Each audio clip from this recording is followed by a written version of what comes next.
وسعت اللہ خان کی تحریر قرۂ ارض ضروری مرمت کے لیے بند ہے۔ جس کھڑکی کے قریب بیٹھ کر میں لکھائی پڑھائی کا کام کرتا ہوں، اس کھڑکی کے باہر کونے میں چڑیا نے آج اپنا گھونسلہ مکمل کر لیا۔ اس کے ساتھ 8-9 سہیلیاں اور ایک طوطا مبارکباد دینے آئے ہیں۔ ایک چہچہاتی ہاؤس وارمنگ پارٹی چل رہی ہے۔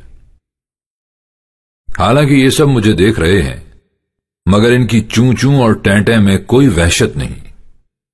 ویسے بھی کمرے میں مقید جاندار سے کسی کو کیا ڈرنا۔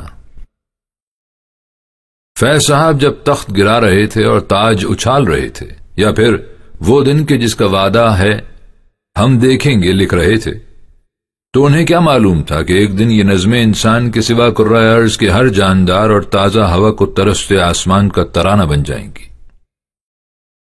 پچھلے 2-3 ماہ سے جو ہو رہا ہے شاید اس زمین پر پہلے کبھی نہیں ہوا۔ جسے ہم ترقی کا کارخانہ سمجھ رہے تھے، اس کے پہیے کو ایک نادیدہ دشمن نے روک دیا۔ 200 سے زائد لکیریں جو انسانوں کو روکنے کے لیے پاسپورٹ اور ویزے کے سپیڈ بریکرز بنا کر اس زمین پر کھینچی گئی تھیں، یکلخت بے معنی ہو گئیں۔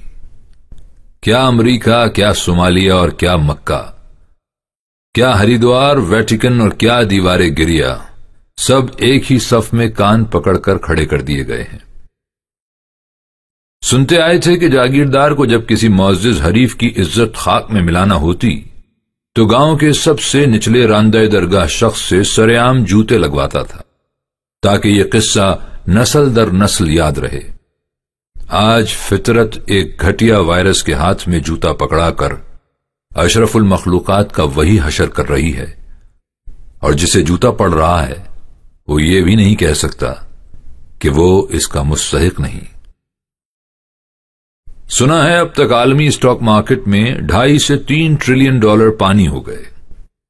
جانے ان 3 ٹریلین ڈالرز میں سے کتنی رقم ایمانداری سے کمائی گئی ہوگی، اور کتنا پیسہ کتنے لوگوں کا خون چوس کر، کتنے کروڑ درخت کاٹ کر، کتنے لاکھ ایکڑ زمین ریپ کر کے، کتنے بچوں کا دودھ اور نوالا چھین کر، کتنی ذخیرہ اندوزی اور ملاوٹ کر کے، کتنا سود وصول کر کے، اور کتنی محنت سے کرپشن کر کے جمع کیا گیا ہوگا۔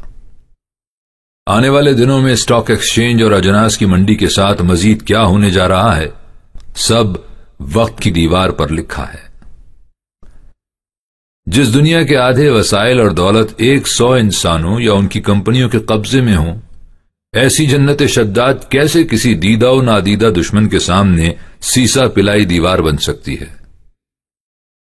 ایک انچ زمین کے لیے لاشیں بچھا دینے والے، ایک دوسرے سے خوف زدہ ہو کر اسلحے کے انبار لگانے والے، اور ہر ہاتھ میں بندوق پکڑا دینے کے خواہش مند، ایک دوسرے کی منڈیاں اغوا کرنے والے منصوبہ ساز، اپنے عقیدے اور اقدار کو دوسرے پر تھوپنے اور انکار کی صورت میں بستیاں تاراج کر دینے والے، جنگلی حیاتیات کو بے گھر کرنے والے، ترقی و خوشحالی کے سراب کے اسیر ہو کر فطری بقا کے بنیادی اصولوں کی دھجیاں اڑانے والے، اور اپنے طبقاتی، مذہبی، ثقافتی تحفظ کے دھوکے میں دیواریں بلند تر کر کے ان کے پیچھے چھپنے والے، اور اپنے سمیت ہر مخلوق کو ادنا و برتر میں بانٹنے والے۔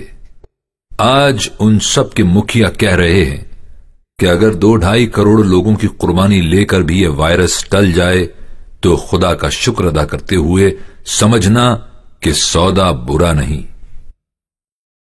مجھے ہرگز اپنی جاتی کے بارے میں خوشگمانی نہیں کہ جو بچ گئے وہ اپنے لچھن ٹھیک کر کے بندے دے پتر بن جائیں گے، اور قرۂ ارض پر دیگر حیاتیات و نباتات و معدنیات کے ساتھ پرامن بقائے بہامی کا معاہدہ کر لیں گے۔ میری جاتی اس وقت جتنی مظلوم ٹپائی دے رہی ہے، دراصل اس سے کہیں زیادہ ظالم ہے۔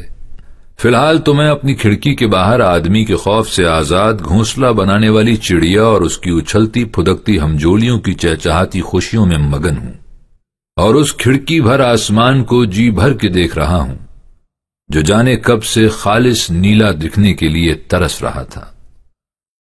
قرۂ ارض اس وقت ضروری مرمت کے لیے بند ہے۔ میرے مقید ہوئے بغیر یہ بھلا کہاں ممکن تھا؟